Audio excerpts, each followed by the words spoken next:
मित्रांनो, रिक्त असलेल्या स्वस्त धान्य अर्थात राशनच्या दुकानाच्या नवीन परवान्या संदर्भातील एक महत्त्वाचं अपडेट आजच्या व्हिडिओच्या माध्यमातून घेण्याचा प्रयत्न करणार आहोत। नमस्कार मित्रांनो, मी प्रभाकर, आपण पाहत आहात आपले माहिती केंद्र। चॅनलवरती नवीन असाल तर सबस्क्राइब करायला विसरू नका, जेणेकरून असेच नवनवीन अपडेट सर्वात प्रथम आपल्यापर्यंत पोहोचतील। मित्रांनो, हिंगोली जिल्ह्यातील रिक्त असलेल्या 68 याच्यामध्ये हिंगोली, वसमत, कळमनुरी, औंढा नागनाथ आणि शेनगाव या 5 तालुक्यामधील रिक्त असलेल्या 68 या स्वस्त धान्य दुकानाकरता अर्ज मागवण्यात आलेले आहेत। 15 जुलै ते 14 ऑगस्ट या कालावधीमध्ये हे अर्ज स्वीकारले जाणार आहेत, ज्याच्यामध्ये ग्रामपंचायत, महिला बचत गट, महिला सहकारी संस्था, इतर सहकारी संस्था यांच्या माध्यमातून प्राधान्याने हे अर्ज घेतले जाणार आहेत।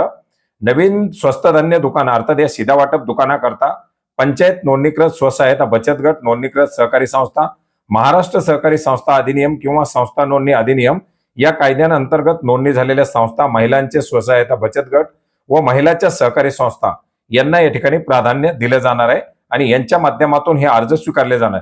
रिक्त असलेल्या गावाची यादी ही त्या संबंधित तहसील कार्यालयामध्ये लावण्यात आलेली आहे आणि रिक्त असलेल्या गावांकरता हे अर्ज मागवण्यात आलेले आहेत।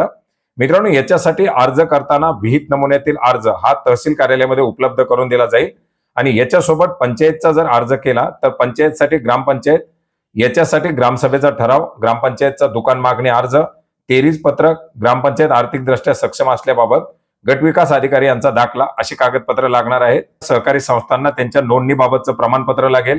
याचबरोबर आर्थिक स्थितीबाबतची कागदपत्र जसे की बँकेचं पासबुक असेल किंवा त्याच्या संदर्भातील बँकेचं स्टेटमेंट वगैरे ही कागदपत्र लागणार आहेत। व्यवसाय करण्याकरता जागेच्या मालकीबाबतची कागदपत्र लागतील, त्याच्यासाठी भाडेपत्र किंवा त्या जागेचं जे काही टॅक्स पावती वगैरे असेल ती लागणार आहे।